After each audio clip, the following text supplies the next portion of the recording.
Come on, girl, let's scream. I am a god. No, please don't kill me, Mr. Ghostface. I want to be in the sequel. This is the part where you run. Come on, scream. Hello, and welcome to Let's Scream, a podcast where we dive into our favorite horror movies. I'm Parker. And I'm Stevie. And today we're looking at 1982's Slumber Party Massacre, directed by Amy Holden Jones. Join us as we journey to the slumber party and learn all about cordless power drills. Yes, we do. All right, girl, are you ready to scream? Come on, girl. Let's scream. Okay, so this movie is so unserious. It is so good. Okay, so my story with this movie is our friend Kendra would host drag shows, but occasionally would do like a movie night before the show. And one time we picked between, I don't remember what the other movie was, but it was, she gave us the choice. She's like, okay, y'all, we can either watch Slumber Party Massacre or it was like Die Hard or something like that. And everyone was like, oh my god, Slumber Party Massacre. And Keaton and I, at the time, had just started dating, or like we were just starting to see each other. And Keaton was like, they're still not the biggest scary movie person, but they were not a scary movie person at all. Mm-mm. They're like, no, I don't want to watch a scary movie. And I was like, Keaton, come on, there's no way this is going to be serious. And it's not. Oh Keaton loved it because it's so unserious. It's so funny. The whole thing. It's silly. So it was written originally as a parody. Yes, by Rita Mae Brown. Okay. Is her name. Apparently she's like a big feminist. And she wanted this to be a complete satire, but the director wanted it to be serious. But she didn't change the script. No, she just kind of like went with it. And so this movie is just silly. It's silly. It's a fun time. It's so fun. Listen, the stakes aren't very high. The characters. It reminds me a little bit of super... Hello, Mary Lou, Prom Night 2, because the killer motivation, none. Right. Non-existent. Yeah. I would say, if you've never seen this movie, go. It's on everything for free. Give it a watch because it's a fun time. It's short. It's short, sweet, to the point. It's campy. It's funny. It's kind of slapsticky at I like parts. the characters. Like it's stupid. It's so stupid. So yeah, definitely. There's no greater meaning, no themes. No. Really. This isn't a think piece. It's just a fun time. It's on Tubi. It's on Freevee. It's on literally anything for free. So go watch it. That's all I have to say. That's all I have to say about this movie. I'm ready to get into it because it's a wild ride. I can't recommend this enough. So, at this point, we're going to go into spoilers. So, if you don't want this masterpiece ruined, go watch it. Don't ruin it. And we'll go ahead and get into our plot synopsis. Are you ready to scream, girl? Yes. All right. So, we start with our main character. Or actually, not really.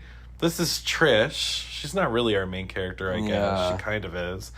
She wakes up and immediately she has her titties out, so we know what we're in store for. Yeah. She gets ready for school. I did notice this. She, gets her titties out. She changes her, outfit, but she did not change her undies that she was sleeping in. I was like, girl, that's nasty. You slept in those. You, girl. Girl. I didn't notice that, but, come on, Trish. Do better. She starts putting all of her toys and all of her childhood things into a trash bag because she's going to have a sleepover that night. And she doesn't want any of her teenage friends to, see all of her, kid stuff. Toys. Because she's a grown-ass adult now. Yeah. She's a big girl. She's like, I'm 18, Mom. I'm a woman. I don't need anyone to watch over me. And guess the parents are, going to be on a vacation or something. Yeah. But they're like, oh, the neighbor, Mr. Content, will be here to watch you guys and whatnot. If you need anything, you can call him. This movie also gives a good... This movie does a lot of... not gags, what is it? Setups where you think it's going to be something scary or they do a lot of jump scares kind of stuff. All fake outs. It's all fake outs, thank you. There's one point where, like, literally at the beginning when she wakes up, there's a scream on the radio.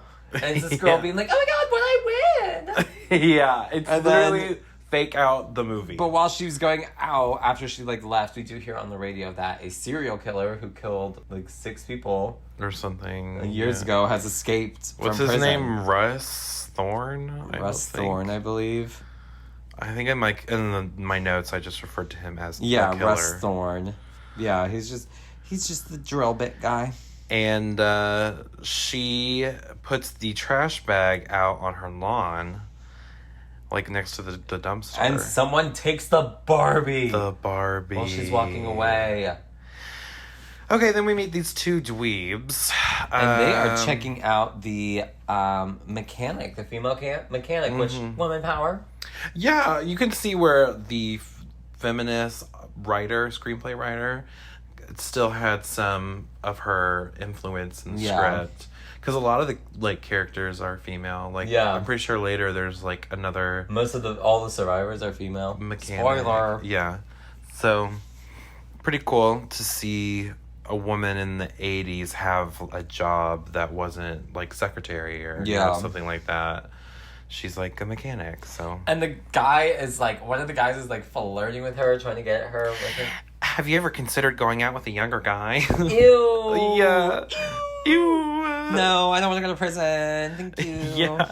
And, like, she's kind of like, oh, you boys. And they walk away. And this is so funny. She opens the door to her van. And she's, like, watching them walk away. And she just gets yanked into... Yeah. A hand pops out and snatches her into the van. And she's screaming. And then the boys are, like, kind of, like, not paying attention. I don't know how they don't hear her. She's, like, 10 feet away. And he pulls out a drill. And he drills into her head. It's off screen. Yeah. We just see the blood splatter. But already 5 seconds in the movie, it's like, damn, diva down. Diva down. Diva down. And but don't worry, she will come back. She does come back, yeah. So the girls are all in gym class playing basketball. And there's a new girl named Valerie. And she scores a basket. Or whatever you call it. Yeah. Scores a basket? Throws a basket? She scores a basket. Scores a basket. And this girl named Diane calls her teacher's pet and is, like, jealous of her. Ugh. But I like the scene of them playing basketball. It's like, these 80s movies are all like that. Like, there's a scene in a movie we're going to cover next episode that's like another, like, we're just watching kids play a sports game for 5 minutes. Yeah. And they go to the showers so we can have this nudity scene of them all naked. I guess it was, like, a part of the contract. The producer was like, gotta have more tits and ass. And so she was like, okay, let me just put in a scene where there's, like, so much gratuitous nudity that it's just absurd. Yeah. Because they're, like, passing around the bar of soap and they're just talking about, like, nothing and, like... The slumber party and, like... the camera, like, pans down at this girl's butt for no reason at one point. Yeah. She's like, hey, did you hear about the party? Oh, I heard about the party. And, like, whoever's talking, it zooms in on her boobs. Yeah. It's great. Good. It's great. And they're talking about football or something, and they mention this party that Trish is throwing, and maybe they should invite Valerie, the new girl. And Diane says, no, she drinks too much milk. What does that mean? What? I don't know, but, like, milk is pretty nasty like that. Like, yeah, he just drinks straight up milk. Like, what are you, 3? Yeah, I kind of agree with Diane on that one. And Valerie overhears Diane talking shit. And the other girls... Oh, maybe she thought... Oh my god. Okay, maybe this is it. Because of their slumber party, she'll get gassy from drinking too much milk. She farts a lot. Maybe that's it? That's my only thing? She's lactose intolerant. Maybe she's lactose intolerant. But she just, like, declines, because they, like, try and throw a bone to her, like, oh, Valerie, like, we're having a party, do you want to come? But she just heard their friend talking shit, so she's like, no, I'm good, I'm busy or something. And they're like, I think she heard us. The killer watches from the van, and we see the mechanic's body in the trash can. And then the cut to it is so funny. And it's just like they're like walking away, like, oh my god, so excited for the slumber party, see you tonight. And it's like, dong. You see You her just body. see her body just And like the from. But it's effects not are like up so close. bad. Like her gunshot wound or her drill wound or whatever literally looks like they put Play-Doh on her head and put some red paint over it. It's so funny. It's so funny. And, like, one girl is like, oh, I forgot my book or something. And she goes back to the locker room. Yep. And on her way out, she tries to go out the gym doors. She realizes she is locked in. And the killer shows up. And he has this power drill. He scrapes her arm with it and starts chasing her around. And I thought this was a cool chase scene. This was a fun, suspenseful scene. He pursues her, and she hides into a supply closet. But her arm starts bleeding so much that it kind of gives her away because it's like The blood like up. seeps underneath the door, so he's able to see it, and then he finds her. And he gets her. She lets out a wicked scream too. This was a good scary movie scream. We cut away to the killer running back to the van and driving away. Ooh. Then we get a complete knockoff of the original Halloween. This was obvious. This is where you can tell, like, oh, this was a parody of, like, Halloween, Friday the 13th and all that. Because we see, first of all, the score is an exact, like, knockoff of the Halloween. Yeah. And then we see somebody watching. It's like that Michael Myers POV. You hear the heavy breathing. Watching Diane, and she's literally framed just like Laurie Strode on the sidewalk, walking home. And he approaches her, and then she like kicks his ass. She's like, "Hee-yah!" And she does that like self-defense move where she like flips him over her head. Yep. And it's just one of her shit-up friends. It's her shithead friend, one of the twinks that like follow them around. Yeah. And Trish gets home. And she is jump scared, again, fake out, of this drill coming through the front door. And it turns out that it's this mechanic, again, another lady mechanic, installing a peephole in their front door. I like this.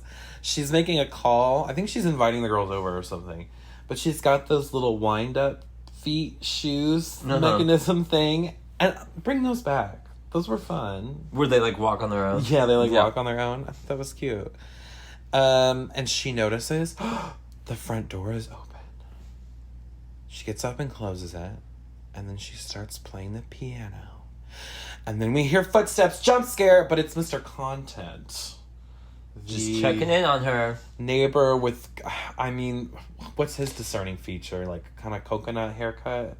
Blonde coconut This is haircut? the part of, like, fake outs. This is the big here's all the fake outs now, because the next scene is the gym teacher at her apartment, and she hears like banging, goes to her closet, and it's just her cat. Like just cat. And then I was like expecting something else to happen. I was like, then just goes to the next scene. I was like, oh. So then we see the girls arrive at Trisha's house, and they're like showing off the weed, and they're like we showing got off that the good alcohol. hookup.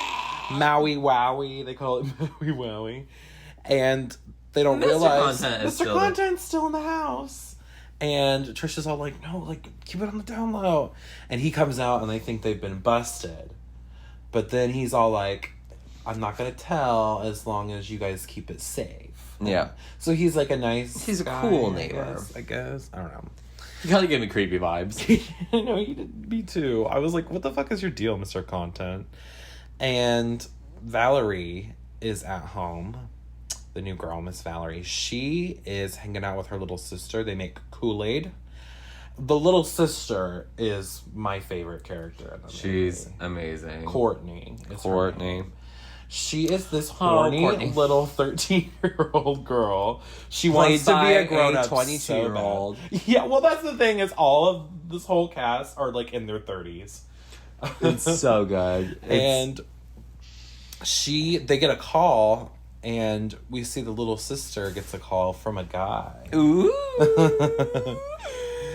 And then we cut back to the Diane's house, and the girls are all smoking a joint and partying it up. Oh, and then Diane shows up. Sorry, it's not Diane's house. Right. But Diane shows up. And then the sisters, we're back at the sisters' house. They're Valerie reading and magazines. They're talking shit about Brooke Shields' short haircut at the time. Oh. Now, while Miss Valerie steps out to investigate a noise. Yeah, because they say it's like dogs are getting into the trash. And Courtney's like, I'm not going to get it. Courtney goes up to Valerie's room and steals her Playgirl magazine. Playgirl magazine from like, it was like in between her mattress and like the bed frame. Yeah. And she is just looking at ass and Cock? Sucking dick and cock. Sucking dick and cock. You did on my birthday dinner. Did at my birthday dinner. You did at my slumber party. And outside, a trash can is knocked over. And the swings are moving as if someone was just swinging on them.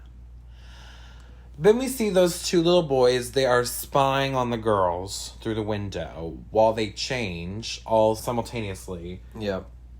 Titties out. Titties out, panties on. Again, gratuitous zoom-ins on the tits. And we see back at Courtney's house. Courtney is up reading the Playgirl. And Valerie is yelling up to her like, hey, are you reading my Playgirl? And she's like, no. And she's like, okay, well, do me a favor. Don't rip out the centerfold this time. And Courtney goes, shit. And we see that she has already ripped out the centerfold picture. And Diane, back at the slumber party house, goes to get firewood. And she is jump scared by Mr. Content, who has a like butcher knife and like stabs a snail. Like, okay, he's a weirdo. And he's like, I'm hunting for snails. And she's like, yeah, my dad does that too. He doesn't like pesticide.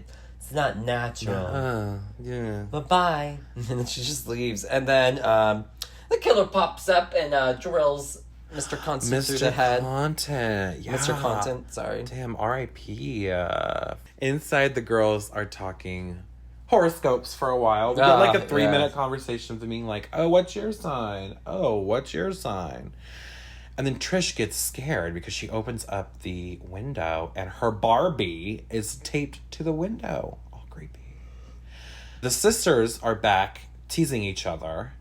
And this was... Okay, I need to ask you about this scene. I got so confused.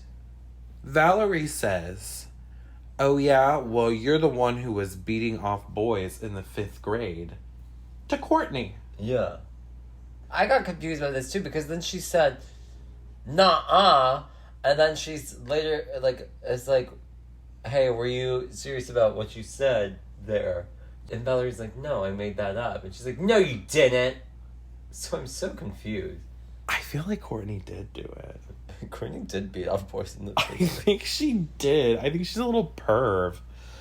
And so that's a scene. The party girls are eavesdropping on Diane, who is calling her boyfriend, who she calls Boo Boo. Boo Boo. And she's like, oh yeah? Do you think I'm getting any better? And they're like on the other line, like laughing at her. And she goes, I think our First Amendment has been violated. Oh. Whatever, Diane. Go get your head cut off. Spoiler. The power goes out. And they go to the garage to check the fuse box. And we see the killer is hiding out there watching them. The fuses have been tampered with. And they get jump scared by the killer. Oh my god, but it's just kidding. Just those boys. 2 shithead boys. And they fucked with the fuses as just like a prank. Now, Miss Valerie at the other house hears another noise. So she goes out to see, and she gets jump scared by Courtney. Who has a fucking knife? With a knife. She said, this is what you said about the 5th grade. It was giving me very... Go eat a roly-poly like you did in the goddamn 3rd grade. Rachel Tice. Back at the other house, Diane's boo-boo He shows up. And she's like, hey, we can't leave, but why don't you pull into the garage? Yeah, and they kind of like make out in the garage. We get back to the sister's house, they're bonding, and Valerie gives Courtney a little makeover. And I thought this was cute. I really like this sister dynamic here. Puts her hair up. It's my favorite part of the movie. Stuff. Courtney's really funny. And then she goes, just make me look like you, big sister. Aww. And that was sweet, I guess. Aww. Yeah. Diane is back with her boyfriend, and she says, okay, let's just go. We'll ditch. Let me go get my bag. I'll tell my friends, and we can just go somewhere else. And when she comes back out, she finds her boo-boo. His head has been cut off! His head has been chopped off. And no one hears her scream because they're blending strawberry daiquiris in the blender. And the killer does the iconic scene from the poster of this movie where he stands over her, legs spread, holding the drill down on his crotch, basically being a metaphor for his dick. Yeah. And this is all a metaphor for, like, SA, basically. And Diane lets out a scream. And that's the, scary, iconic kill from the movie. Yep. R.I.P. Diane. Yes, R.I.P. She was a bitch. B-I-C-T-H. And next, we go back to the house, and the pizza's been delivered, and the boys are like, oh, we'll get the door. And I love this little bit of dialogue. They say from inside the house, they're like, what's the damage so far? And we hear him go, 6 so far. We're like, oh, okay, $6, not bad. Yeah, they open the door, and it's the pizza boy with his eyes gouged out, still standing up, holding the pizza boxes. And he falls. And they all scream, and they, pull him into the house. And the gym teacher was on the phone, because they were calling you pranker, right? I think they were trying to ask her about some sports shit. I don't know. They were like, something, oh, coach will know. Let's call her. Yeah, they call the coach for whatever reason. And she hears them screaming, and she's like, what's going on? Is everything okay? And they hang up on her. And so she's sketched out. Think something's going on. And the boys are like, okay, well, we need to split up, and one of us make a run for it that way, and one of us make a run for it the other way, and we're going to save the girls. And they have this moment, I don't know if you thought this, but they looked like they were going to make out. Like, the two boys sitting on the bed. Yeah. There was some sexual tension there. Sexual tension. It was cute. I said, oh, this is going to happen. And then it didn't happen. But maybe it happened off camera. You never know. So we've got, and I didn't write their names, but I called them Jacket Boy and Stripes Boy. Because one's in a jacket, one's wearing stripes. But Jacket Boy runs through the garage. Which I thought was weird. Which was weird. Yeah, why does he have to run through the garage? Why did you go into the garage? Why didn't you just run They told him that he had to go through the garage, but I didn't understand. Yeah, you could just run for help. But okay. Apparently this movie was shot literally in the director's house. So maybe that is how her house was set up. Maybe. But anyways, he runs to the garage, and Diane's body falls from the, scaffolding. It's very Linda and Annie's bodies in the original Halloween. Yeah. Again, being like a spoof of Halloween. And he gets killed. Yeah, the killer pops out and drills through his chest. Damn, R.I.P. Jacket Boy.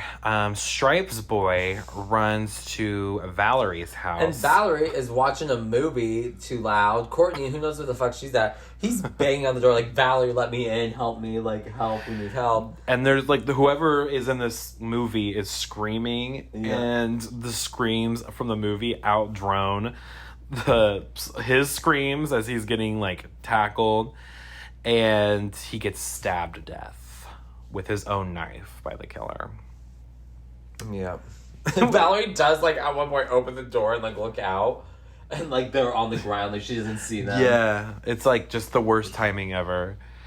We get this great scene of Courtney on the phone with her friend talking about her first kiss that she just had. Mm-hmm. She's like, I don't know. It was too much tongue. And the tongue was all slimy and ew. And the killer goes back to the garage. This is another great scene where he's, counting his bodies. Yes! One, two. And then he realizes there's one missing. And we see Jagged Boy crawling towards the back door. Yeah. And they're at the party. The girls in the house decide to, cover up the pizza guy's face with a blanket. And then Jackie. She's like, are y'all hungry? Yeah, me too. I wonder if the pizza's still good. She just takes it. She says, well, life goes on. And after all... I do feel bad. I really do. Eating helps me when I feel bad. And boy, do I feel bad. Life goes on. And she starts eating the pizza off of this guy's dead corpse. It's so funny. That was it's so good. And, so we see Jacket Boy. He's trying to get inside the house, like, banging on the back door. And the killer shows up and drills him. And the girls at this point have noticed, and they start to freak out. They see the blood streaming in through the door. And they're all hiding. And they hear Valerie knocking on the front door. She's looking for Courtney. Jackie tries to go let her in, but the killer pops out and slashes her throat with the drill. And I thought diva down, because poor Jackie. Yeah. I mean, she was like the one I vibe with the most. Yeah. She said, let me eat this pizza right here, right now. Damn, diva down. So he is now able to get into the house, and Valerie finds Courtney outside. And she's like, I don't know, I don't see anybody, but I'm going to check inside the house one more time. Courtney, just stay out here. She notices that the front door is now open, and she goes inside to investigate, and no one answers her. We've got Trish and Kim, who are upstairs. Hiding in Trish's room. They've, like, barricaded the door.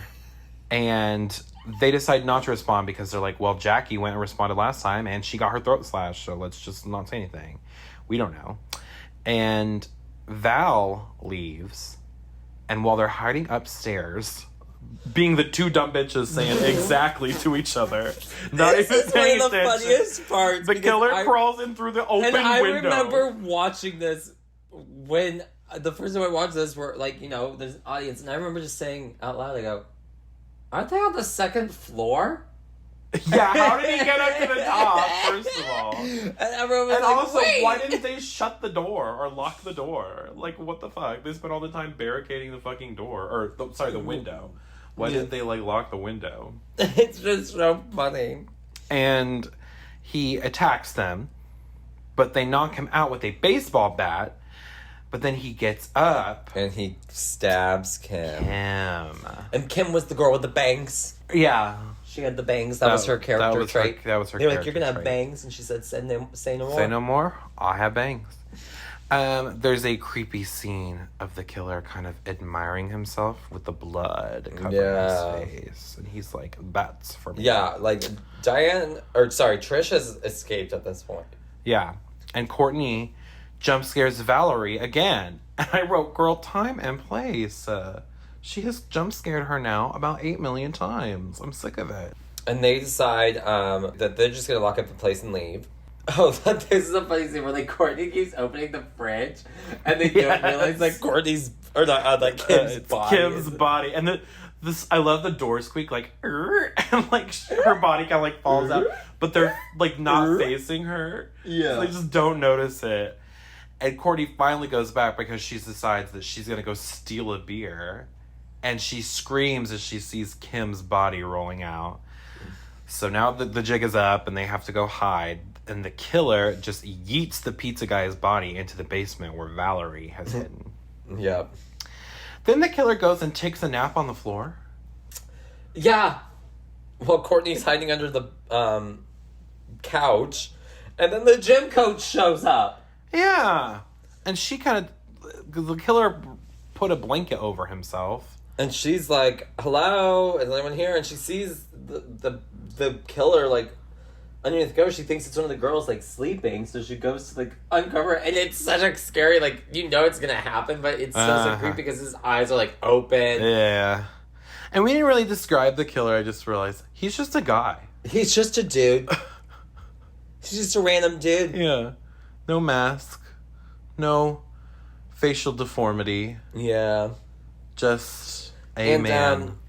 These two then have a little showdown. She grabs a fire poker. He's trying to use the drill. And she does beat him down for a bit. And Courtney trips him. From underneath the couch. The couch. And Trish runs out and with a knife and stabs him. But then he gets back up right away. He's like Michael Myers. And he drills Miss Gym Teacher across her stomach. tummy. And she dies. Damn. And then he gives this really creepy speech to Trish. He's like, "You're pretty. I love you. Takes a lot of love to do this." Like, ooh. But then Valerie is going through this whole scene of trying to find a weapon. She grabs a fucking table saw or whatever those are called. Yeah. And she's running and doesn't realize it's corded, so she gets pulled all the way fucking by back. the cord. And then she just finds a machete in the basement. She runs out with a machete. Because that's what I keep in my basement is a fucking machete. Right. I was like, what kind of parents have a machete in their basement? But thank God they did, because she runs in with the machete and then chops that man. She like hits him, and then they do this whole... They chases her to the pool. And she cuts his drill bit off at the end of it. Yeah. The world's sharpest machete in the entire world. Cuts a drill bit, and then she starts cutting off his hand. Chops his hands off. And she slashes his stomach, and it sends him backward into the pool. And Courtney and Valerie, the sisters, embrace. They're reunited. But then the killer jumps back up. Oh my God. And they have another showdown with him. And Trish comes out to help take him down. And then he eventually falls on top of Valerie's machete. It pierces through him. And we get shots of all of the girls just fucking psychologically tormented for what happened. Traumatized for life. Like, it's just... And that's how it ends. The end. That's how it ends. The end. They're all fucked up. It's so good. Okay, I was looking, because I was watching this on Tubi. The second one. Okay. It's a rock and roll killer who turned a guitar into a drill bit machine. Wow. We might have to watch it. We might have to do it. We might have to watch it. I saw it and I was like, that looks crazy. Y'all, that's Slumber Party Massacre. This podcast has been 33 minutes. This is our shortest podcast ever. But what else is there to say? I mean, that's it. That's it. Just vibes. That's the movie. I have nothing else to say about this movie. I didn't take away anything from this movie. But it's so good. But it was fun. It's cute. It's a fun picture to watch with your friends at a slumber party. Exactly. When you're just hanging out. When you're like, oh, we just need a stupid horror movie to watch. This is a perfect one. It's so good. It's perfect for this series. So at this point in our podcast, we've kind of entered our summer camp, slumber party. Summer vibes. Or July vibes.